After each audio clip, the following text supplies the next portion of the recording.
Halo, selamat datang kembali di Partai X.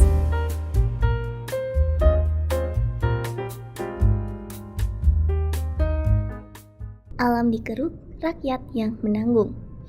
Indonesia ini sering dibilang kolam susu, tanah surga yang kaya raya. Bahkan Kemenq bilang nilai kekayaan alam kita bisa tembus 200.000 triliun, angka yang bikin geleng-geleng kepala. Tapi pertanyaannya, kalau memang segitu kayanya, kenapa rakyat masih harus jungkir balik bayar pajak, harga barang naik, dan hidup makin susah? Di sisi lain, kita lihat cerita Pertamina. Sebagai BUMN, mestinya jadi tameng rakyat dalam soal energi. Tapi faktanya, SPBU Shell banyak yang tutup. Vivo dan BP kabarnya ogah ambil base fuel dari Pertamina gara-gara ada kandungan etanol. Aneh kan? Bukannya jadi contoh dan dipercaya dunia, malah menimbulkan tanda tanya. Jadi seolah-olah negeri ini terus-terusan menggeruk alam tanpa henti, tapi hasilnya gak pernah benar-benar balik ke rakyat. Kaya di atas kertas, tapi miskin di kehidupan yang nyata. Negara yang katanya melindungi, malah terasa seperti menekan. Kalau terus begini, istilah Indonesia kolam susu bisa cuma jadi omon-omon buat generasi berikutnya.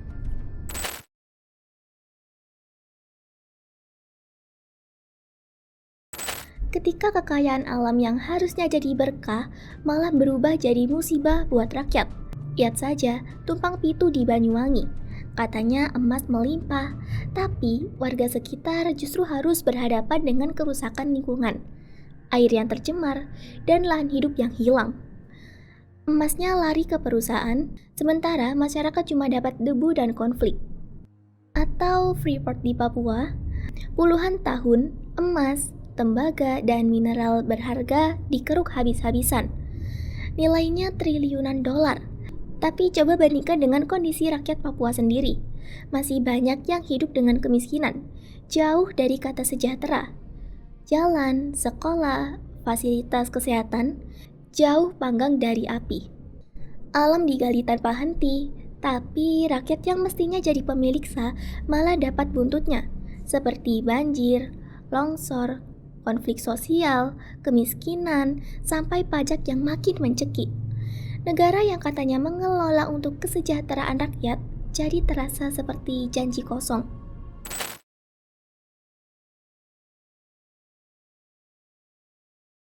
Apa yang kita lihat hari ini sebenarnya bukan sekedar eksploitasi alam.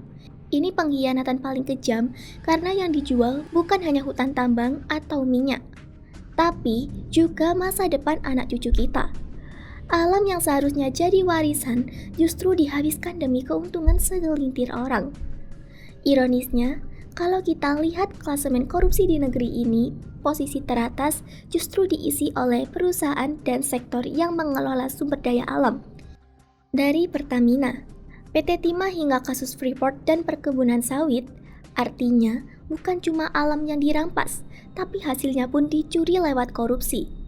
Rakyat hanya dapat sisanya, seperti kerusakan lingkungan, bencana, dan juga kemiskinan. Hari ini, gunung digali, laut ditambang, hutan ditebangi. Esok, yang diwariskan pada generasi mendatang hanyalah lubang-lubang bekas tambang, air tercemar, tanah tandus, dan hutang negara yang menumpuk. Bukannya berkah, justru penderitaan. Kalau terus dibiarkan, kita bukan lagi negara kolam susu.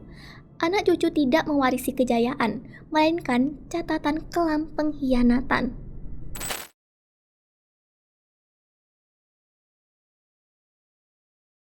Kerusakan alam sudah ada di depan mata. Bahkan, kerugian materi yang ditanggung rakyat pun tidak sedikit. Yang lebih menyakitkan, penegak hukum dan pemerintah seolah tutup mata. Perusahaan yang merusak lingkungan dibiarkan melenggang. Kasus korupsi di sektor sumber daya alam sering hanya jadi headline sesaat lalu hilang begitu saja. Hukum seakan tumpul ke atas tapi tajam ke bawah. Akhirnya, rakyat jadi korban 3 kali. Pertama, kehilangan lingkungan hidup yang sehat. Kedua, harus menanggung biaya kerusakan yang mestinya dibayar oleh mereka yang merusak. Dan korban ketiga, adalah rasa keadilan karena pemerintah dan aparat hukum yang seharusnya melindungi justru ikut rusak moralnya. Padahal UUD 1945 sudah menjelaskan melalui pasal 33 yang mengatakan bahwa bumi, air, dan kekayaan alam yang terkandung di dalamnya dikuasai oleh negara dan dipergunakan untuk sebesar-besarnya kemakmuran rakyat. Jika yang terjadi justru sebaliknya, maka artinya negara sedang mengkhianati rakyatnya sendiri, yang notabene adalah majikan mereka. Lebih parah lagi, konstitusi yang seharusnya jadi sumber dari segala sumber hukum dibuat tak berdaya. Jadi, yang rusak bukan hanya alamnya, tetapi juga pemerintahnya, bahkan penegak hukumnya.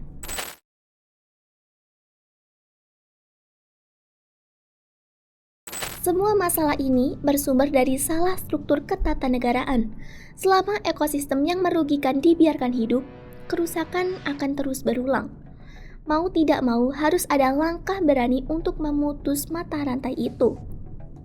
Partai X menawarkan solusi dengan pemisahan yang tegas antara negara dan pemerintah. Negara adalah wadah kedaulatan rakyat, sedangkan pemerintah hanyalah pengelola. Dengan begitu, ketika pemerintah kolaps, negara tetap berdiri kokoh karena rakyatlah pemilik sejati kedaulatan. Kedaulatan rakyat ini hanya bisa dikembalikan melalui amandemen kelima UUD 1945.